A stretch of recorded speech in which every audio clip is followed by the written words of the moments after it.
Hello and welcome to Your Broken Galaxy. I am Broken, and this is What If Greedo Shot First, the complete saga. Originally, it was 3 smaller videos, but I decided to put them together for any of those that you would like it. I know some of you have been asking me to do this with some of my videos. Okay, old Benny Boy and Luke end up talking to Han, and they get their plan all set up for the trip to Alderaan. And Han is about to leave, but then Greedo comes up with a gun and sits him down. And Han is playing all coy, messing with something on the wall while he starts slowly moving his hand down towards his gun. And Greedo is like, "Keep your hands where I can see them, Solo." And Han is like, "Why? You don't trust me?" And Greedo says, "No," and shoots him right in the face. So Greedo takes a selfie with the body, sends it off to Jabba, collects a small bounty. He could have got more if he brought Han in alive, but he didn't want Han to kill him, so he thought his decision was the right one. Half an hour later, Ben and Luke show up, and Chewie is like, "Grrr." And Luke and Ben look at C-3PO, who says, "Oh, yes, Mr. Chewbacca says, I'm terribly sorry. It seems like Captain Solo hasn't arrived yet. If you fine gentlemen don't mind waiting for just a little while longer, then I would gladly go and take a look for him at a few of the most likely locations where he may presently be conducting business." And Luke is like, "But he said we could go now." And Chewie says, "Grrr." And 3PO translates, "My gravest apologies, young Master Skywalker. I assure you, this is not like my captain's typical behavior, though I can vouch for him. Due to the delay in the trip, we will gladly take 1,000 credits off of the previously agreed upon price, if you'll excuse me." Chewbacca nodded politely, and Ben said, "It can't be helped. Thank you, Chewbacca." And Chewie replied with, "Grrr," and left. C-3PO then said, "He said, thank you, General Kenobi. Your gracious and delicate manner have rightly earned you the name, the Negotiator."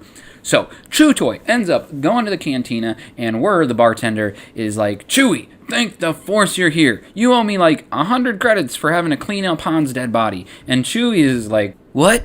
No!" Of course, he says it in Shriwook, but Whir speaks Shriwook. And he doesn't realize, though, that Chewie is in shock over his friend's death. He thinks that Chewie is protesting the 100-credit bill. And he says, "Yeah, man, I mean, sometimes when somebody ruthlessly murders another guy in here, they pay in order to clean up the mess." But Greedo just walked out like a jerk. So Chewie tosses him a coin and heads out. He walks across town to a diner, walks up to Greedo.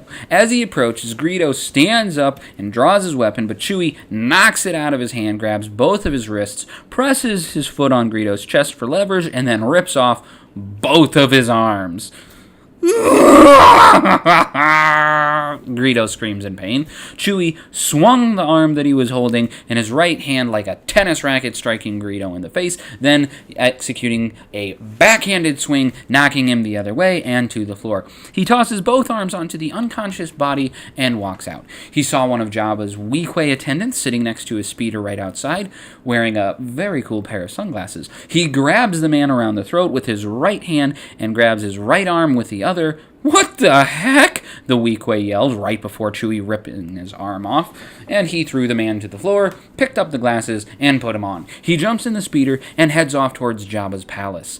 After he got in the door, he saw a pair of Gamorrean guards. The first raised his axe and said, which Chewie doesn't speak, so he has no idea what he says. So Chewbacca kicks the Gamorrean as hard as he can in the pigman's crotch. He falls to his knees in agony, and his partner rushes in with an axe. Chewie grabs the creature by the loincloth, then from nowhere executed a flying cross armbar, with which he ends up ripping off the pathetic life form's arm right out of the socket. Jabba, he bellows in the Wookiee language, "I'm coming for you." Chewie walked into the kitchen, grabs a chef droid, ripped out all 4 of his arms, then grabbed a box of spices and the strongest ale they had. He sauntered into Jabba's throne room, ripping off arms and taking names the whole way. Finally, before Jabba, he says, "You killed my friend, Slug. Your time has come." Jabba was like, "Oh," and then just pushes Bib Fortuna towards Chewie. He grabs him with one hand on Aliku and grabs him with another hand on the arm and starts to pull. But before the horrible creature's arm can come out, the Aliku actually came off that thing's head. The horrid scream of pain from Bib Fortuna was so terrible that it would bring a tear to the eye of most humans, but Chewie just lifted him into the air and threw him into the wall, shattering his spine. As I was saying, Hutt, time to die. You can't kill me, Jabba said. Yes, I can, Chewie responded. He took the ale, and he had a lighter that he lit a piece of cloth, put it in the bottle, and threw it at Jabba. The bottle burst open and instantly went up in flame. The Hutt screamed as he burned. Chewie started looking through his box of spices until he found the salt. He poured the whole thing all over Jabba. After 5 minutes of cooking, the salted fried Hutt smelled heavenly and ready to eat. Still alive, Jabba said in agony through cracked, charred lips, "You will pay for this, Wookiee." To which Chewie walked up the Hutt, grabbed him on the wrist, and one arm on the Hutt's, I'm not sure if we could say that a Hutt has a shoulder, but where a shoulder would have been, and he promptly ripped off Jabba's arm. 30 minutes later, Chewbacca arrived back at the hangar and said, "Grrr," which 3PO said meant, "I am so sorry. Captain Solo was brutally murdered earlier today. His murderers have been brought to justice. I will take you to Alderaan. If you would like to remove a total of $5,000 from the price, I understand that would be an acceptable deal." "I'm so sorry," Obi-Wan said. Chewbacca nodded and gestured towards the ship. So they end up flying to Alderaan, but because they took so long to leave, the Death Star had actually already left, and Tarkin had already executed Leia. So Obi-Wan is like, nuts. This must have been the disturbance I felt in the Force while waiting for Chewbacca. "Droids, can you take us to the Rebel base?" "Of course, Master Kenobi," C-3PO said. So R2 tells them where to go, and they go there. Obi-Wan keeps training Luke in the Force, and Chewie joins the rebellion. They use R2's schematics of the Death Star to engage in a strike, blowing the thing up.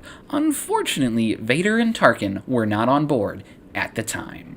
So, the rebels are still on Yavin. They never went to Hoth, and they're doing whatever they can to fight the Empire, except for Ben and Luke, who went to Dagobah so Luke could train with Yoda. After 3 years of fighting, Chewbacca is now a general in the Alliance and sends a message for the Jedi. They come along, and Luke's got his little Jedi braid there, his Padawan braid and everything, and Chewie says, "Grrr," which 3PO tells them means, "General Chewbacca is delighted to see that you are all doing so well. It is so good to know that you are alive and well after all these years, Master Yoda. He trusts that your Jedi training has progressed, but unfortunately he would like you to pause from your training to engage in a strike against Darth Vader and Grand Moff Tarkin." So Yoda's like, "Save the galaxy, we must." And Chewie says, which 3PO translates as dope.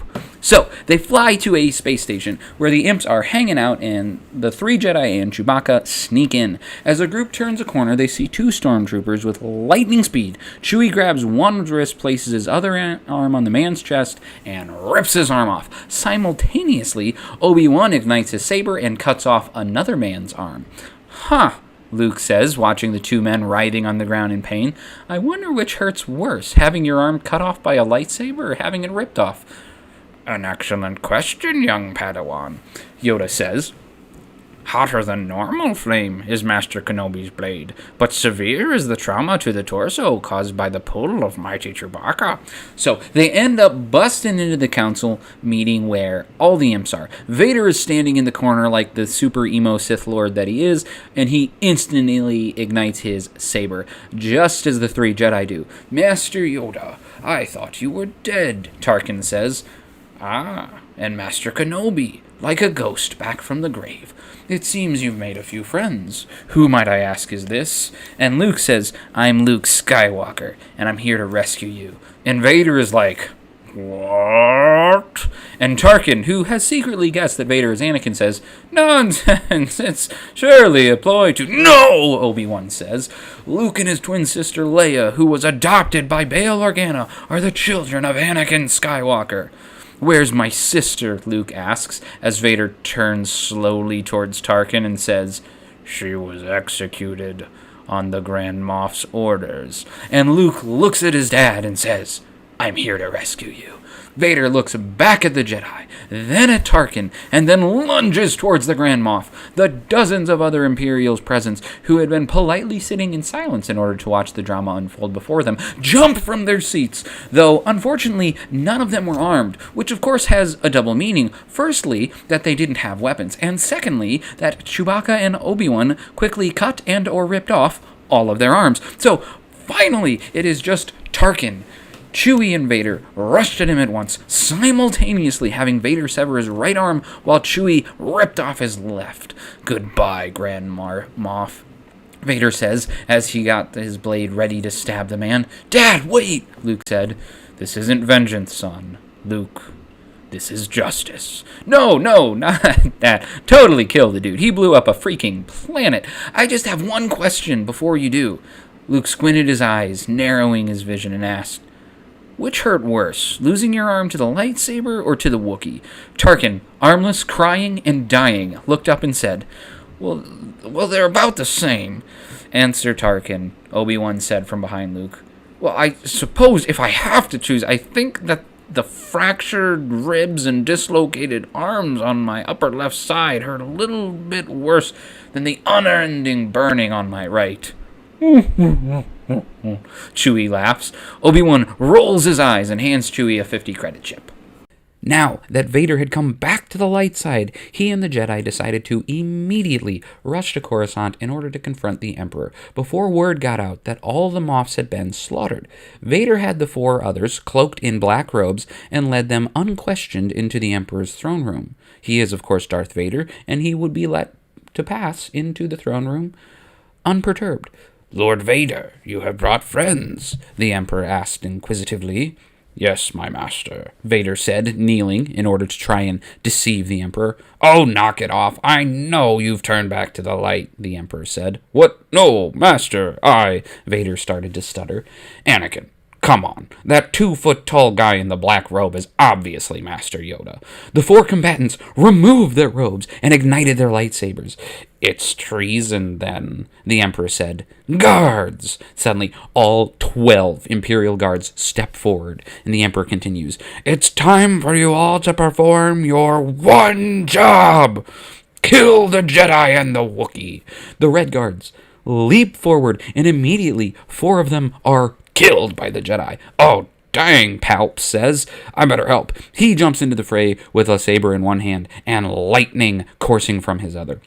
Force spikes, lightsabers, and lightning illuminate the room in fury and brilliance. Obi-Wan is overwhelmed by 3 guards at once, while Chewie wrestles one on his own. Vader squares off against the Emperor and Yoda, and Luke takes the other 4 guards. Obi-Wan stabs one, but is quickly cut down by the other 2, who rush in to join their friends. Yoda decapitates 2 of them, while quickly getting stabbed in the back by one that had just finished off Obi-Wan. Chewie rips the arm off of his opponent and throws the man body into one of the guards that's assaulting Luke. "You hid my children from me," Anakin yells as he swings at the Emperor. "What? You have kids?" the Emperor asks. Yeah, that's my son Luke." The Emperor looks over at Luke and says, "Are you serious? I didn't realize he made it. And my daughter was Leia Organa. That little adopted brat? Oh my gosh, how didn't I see that? She's as much a pain as Padme was," the Emperor says. "I'll kill you!" Vader screams as he charges in. The Emperor, though, stabs him in the gut with his saber. "Enough," Luke says. "Let's go, old man." The final guard is fighting Chewie, who has a Rick blade. Vader falls to the ground. Luke jumps with all his might at the Emperor. They engage in lightning-fast blows under the tutelage of Yoda and Obi-Wan. He has grown in the Force. The Emperor swings at Luke's hand, missing it by a millimeter, but hitting his lightsaber blade and cutting it in half. He force pushes Luke to the ground and raises his lightning-engulfed hand. "And now you die," he says. Just then, from the other side of the room, a severed arm comes flying, hitting Darth Sidious right in the face. Chewie comes running over and grabs the dazed Sith Lord around the throat, lifts him in the air with all of his might, grabs Palpatine's right wrist with his left hand. Palpatine's eyes go wide, and he says, "No, no, no!" And Chewbacca, having practiced saying this with incredible determination, is able to mutter,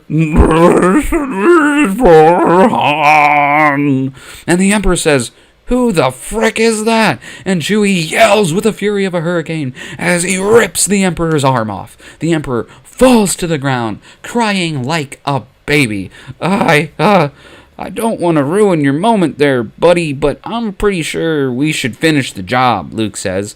Luke force pulls his father's sabers to himself, points it at the Emperor. He swings it, severing the Emperor's arm, and looks down and says, "I'm taking a survey." Which hurts worse?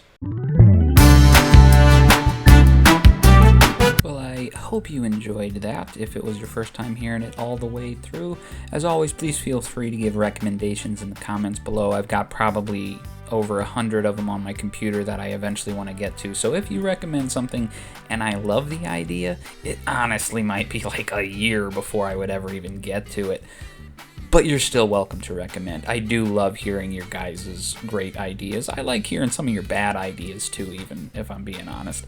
Thanks for watching. Please like, subscribe, and all that garbage.